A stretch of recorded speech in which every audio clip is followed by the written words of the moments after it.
We're about to see an explosion of Korean electric vehicles, or EVs. The right kind of explosion, based on the bold plans of South Korean car makers that could influence your next car, or the one after that, wherever you are, because these are global plans.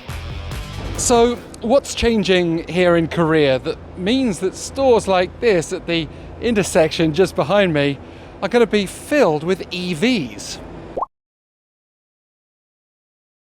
Hyundai Motor Group said it's aiming to become the world's number 3 EV maker in terms of sales by 2030, a goal the government here is also backing, recognising the importance of auto exports.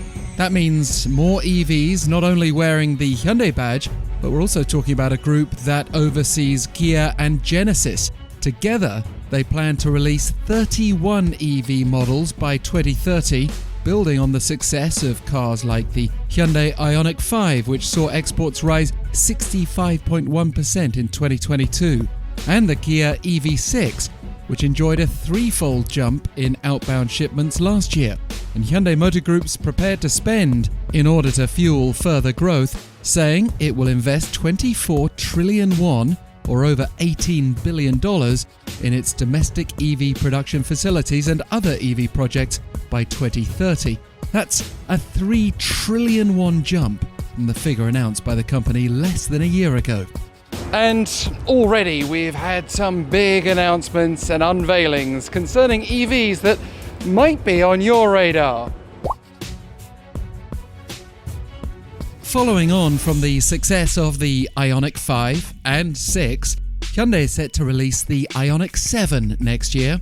In the Korean market for now, Hyundai also just launched the all-new Kona Electric, a compact crossover, and there's much excitement this year about Kia's EV9, which could catch the popularity of both SUVs and EVs by ticking both boxes. We saw the EV9 up close and personal at the recent Seoul Mobility Show. Check out our video if you haven't already. We also found out more at the show about KGMobility, a new car name here in Korea that will be gradually replacing the Sangyong badge, which, as you can see behind me, is still in evidence. KGMobility, formerly known as Sangyong Motor Company, has this week outlined its EV-focused product lineup with a special focus on the all-electric Torres EVX, which will land in the domestic market in the second half of this year. But we can also look forward to its concepts becoming a reality in the foreseeable future.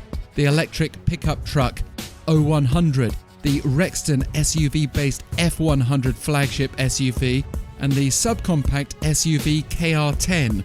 And as with Hyundai Motor Group, KGMobility is developing its own dedicated EV platform that may go some way towards assuring consumers about reliability. And all of these car makers are eyeing up key global markets, such as the US. The Environmental Protection Agency in the US just announced 2 proposals to make sure that 67% of new passenger cars and 25% of heavy trucks sold in the US are EVs within a decade. By 2032, that would be up from 5.8% and less than 2% respectively, based on 2022 sales. But Korean EVs are already making inroads abroad. According to the Korea Automobile Manufacturers Association, last year the country's auto export volume jumped 12.7%, even as the total price of those exports rose 18%. So why are more people around the world buying more Korean cars for more money?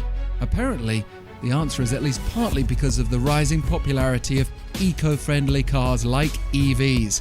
And there's no sign of a slowdown as South Korea's auto exports flew up 64.2% last month to reach a record high, according to government data. The question doesn't seem to be whether EVs will be popular, but will we have enough chargers to go around?